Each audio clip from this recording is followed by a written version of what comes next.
24 интервју денеска со доктор Марко Марковски, доктор по општа медицина. Добар ден. Добар ден. Актуелно е она што се случува со топлотниот бран во земјава, се соочуваме со екстремно високи температури. Институциите секојдневно апелираат, даваат одредени препораки за граѓаните, но и ви имаме информација дека се уриваат рекорди во однос на бројот на позиви кон брзата медицинска помош. 200 повици дневно од граѓани кои бараат било каква помош или лекарска логистика. Овие бројки на повици, докторе, се вообичаени за вакви тропски температури? Така. Видете, тоа е во моментов еден актуелен проблем. Едни од најчестите прегледи дури во ординациите по општа медицина се со поплаги кои што се последици, односно симптоми кои што се последици на топлото време. Во нашата територија, особено во главниот град, во моментов превладуваат високи температури до 40 целзиусови степени. И тие може да бидат особено сериозни, особено ги погодуваат ризичните категории, тоа се лицата над 65 години, децата или пак лицата со хронични болести. Исто така не сум ни зачуден дека и во службите на итната медицинска помош повеќето од поплаките се токму последици на ефектите на високите температури. Да ве прашам, велите во ординациите сепак има, како да кажам, зголемена фреквенција на пациенти, која категорија на пациенти најчесто сега во овој период бара некаква помош или логистика, а подоцна веќе ве прашам со кои симптоми се пријавуваат и појавуваат пациентите? Така. Убедливо најголем дел од пациентите кои што доаѓаат се лица од постара возраст, над 65 години, односно пензионерска возраст, кои што воедно се и лица кои што имаат и повеќе морбидитети, односно повеќе хронични болести. Сега ефектите на високите телесни температури може да бидат повеќе. Исто така можам да напоменам дека и чест ефект на високите телесни температури е нагло паднување на крвниот притисок, особено кај лицата кои што примаат антихипертензивна терапија. Па согласно на тоа, едни од најчестите мерки кои што ние треба да ги примениме се модифицирање на дозите на тие антихипертензиви за да не доведуваме пациенти до хипотензија, односно до хипотензивни случаи. Дополнително, по телефонска консултација имаме многу поплаки дури од помлада популација на ефекти на сончаница или пак топлотен бран. Сега, сончаницата е особено превалентна, бидејќи во овој период луѓето одат на плажа, односно одат на летување, каде што се долг период од денот изложени на високи телесни температури, високи надворешни температури, како и на директните ефекти на сончевите зраци.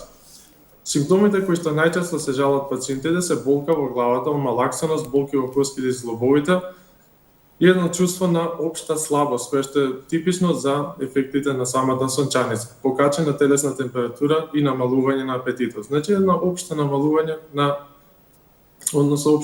на виталниот статус кај пациентот кој што е последица на сончаница.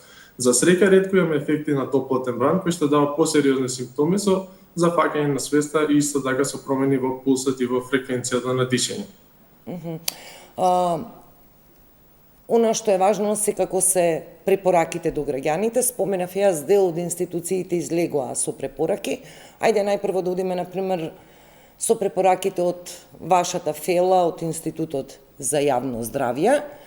Една од препораките е граѓаните во тој шпицен дел од денот, каде што е најсилно сонцето, зрачењето и така натаму, да не се изложуваат без потреба на јакото сонце, па дури, например, оние по-изложени категории на граѓани, градежни работници и други професии, значи да се избегнува престојно отворено место. Дали сметате дека може да биде превенција една ваква препорака? Да, превентивните мерки секогаш треба да ни бидат цел. Спречувањето на настанување на одредена алтерирана клиничка состојба секогаш е една метода од прв план. Сега вие убаво спомнавте, не само ризичните групи, туку јас би алудирал дури целата популација да избегнува да се изложува на надворешните високи телесни температури во периодите кога тие се најизразени, односно кога УВ индексот е најизразен. И тоа е помеѓу 11 часот предпладне и 5 часот попладне. Освен ако не е неопходно, препорачувам населението да може максимално да се задржи во внатрешни простори кои што се климатизирани со цел да ги намали, да го намали ризикот од настанување на некакви компликации, односно последици од високите телесни температури. Друго, многу е важно хидратацијата на популацијата, конзумирање на течности, ладна вода пред се, меѓутоа може и други течности од типот на овошни сокови и слично. Полесна храна и кога се оди во надворешни услови, кога се оди надвор, да се користат капи, да се користи заштитна облека и максимално што е можно да се престојува под сенка, а не директно изложеност на сонце. Ја споменавте храната. Имавме препораки од Агенција за храна и ветеринарство, сепак вака едноставно кажано, да внимаваме што јадеме и што пиеме во овој период. Во однос на храната, например, што треба да конзумираме? Вие спомнавте полесна храна, но некогаш не може да се одолее, нели, на малку во наводници потешка, попротеинска храна, покалорична храна. Што препорачувате за овој период? Така, вака, треба да се внимава на храната не само поради ефектите на надворешните температури, туку и поради ризикот од гастроентероколити, кои што во летниот период се особено чести и сега, како што знаеме, имаме актуелна состојба со епидемија во Гостивар. Во однос на исхраната и во однос на конзумацијата на течности, треба да се конзумира минимум 2 литра течности на ден, односно тоа се 8 чаши вода за општата популација. Во однос на исхрана, полесни оброци, по можност варена или сурова храна, овошје и зеленчук, да се избегнува пржена храна, особено тешко месо, свинско месо, храна богата со сол и слични, слични хранителни состојби кои што може да действуваат тешко и напорно на организмот. Во овој период имаме прекрасни овошја кои што се свежи, освежителни и хидратациони, кои што може популацијата да ги земе, односно да ги конзумира во замена со другата, условно кажано, повкусна храна. Ги спомнавте гастроентерохолити како бактерии, што точно тоа значи и зошто е важно во овој период да го избегнуваме овој тип на потешка храна, а особено сакам и да ве прашам, купуваме по сендвичари, по ресторани, колку треба да го внимаваме малку и тој момент во овој период на овие тропски температури до над 40 степени Целзиусови? Така. Гастроентероколитите се вид на воспаление на гастроинтестиналниот систем, кои што се препознатливи по своите симптоми на гадење, проливи и повраќање. Во летните периоди се особено чести, токму поради ризикот од намножување на самите инфективни причинители со бактериите на овие високи температури. Храната на овие температури многу лесно се расипува. Еден предлог е храната да се конзумира веднаш после сготвување или ако веднаш не се конзумира, таа адекватно да се складира во фрижидер, каде што ќе се овозможи таа подолго време да остане од микробиолошки аспект стабилно. Спомнавте за сендвичари. Сендвичарите, да, може да бидат, секако дека нудат вкусна храна, меѓутоа ризикот од настанување на гастроентероколити поради контаминација на самите хранителни состојки во овој период се особено превалентни во сендвичарите. Покрај сендвичарите, ресторани или пак места собири, панагюри и слично, каде што имаме храна од сомнително потекло или од недокажано микробиолошко потекло, треба максимално да се избегнува. Водата која што се пие, доколку е од извор кој што не сме сигурни дека е санитарен, односно дека е хигиено-диететски исправен, тогаш се препорачува да се конзумира флаширана вода. На што им предочувате или препорачувате, например, на пациентите ако во овој период осетат некаков симптом, од каде да почнат, кога да побараат лекарска помош, поддршка или некоја консултација? Така.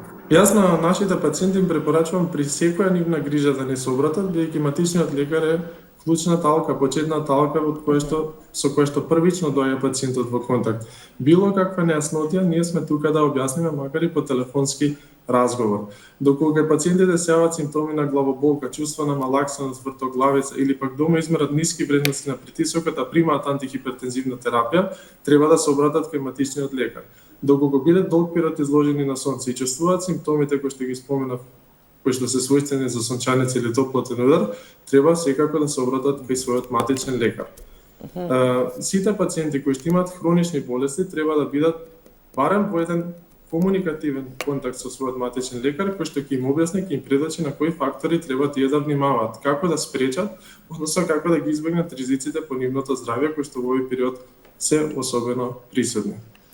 Сакам ваше во гостување да го искористам за уште едно прашање околу западно-нилска треска. Ние имаме хоспитализации.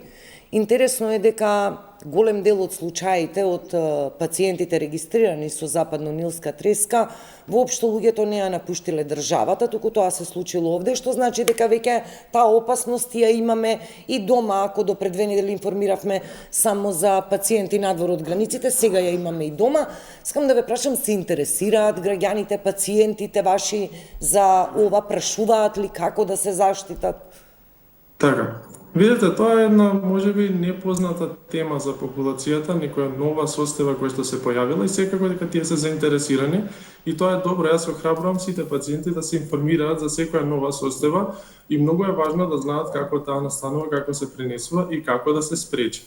Така што информирањето на општата популација за оваа состојба, за нејзините ефекти, за нејзините симптоми и како да се превенира е особено важно.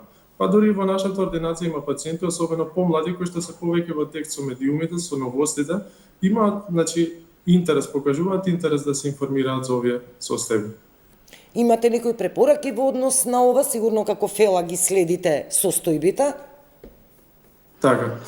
Видете, користење на репеленти за избегнување на контакт со инсекти или пак избегнување на можноста да се дојде во контакт со инсекти, со комарци е мерка од прв избор. Носење на долга, лесна светла облека, кој што го минимизира ефектот за контакт со било какви инсекти, не само за западно-нилската треска, туку и за другите инсективно преносливи болести, односно болести кои што се пренесуваат со инсекти, се мерка од прв план. Носење на високи чизми кај лицата кои што одат на кампување, кои што одат во шуми или ливади. Значи да се минимизира можноста да се дојде во контакт со инсекти, односно да се дојде во контакт со инфективен причинител на овие векторски преносливи заболувања.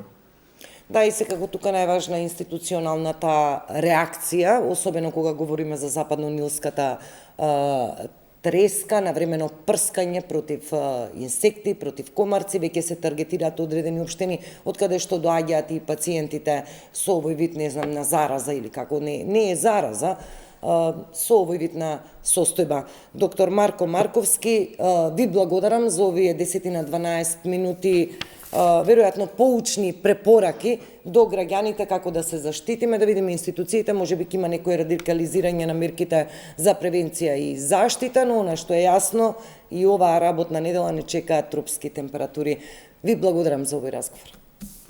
Ви благодарам и на вас и поздрав до гледачите. Пријатно. Пријатно.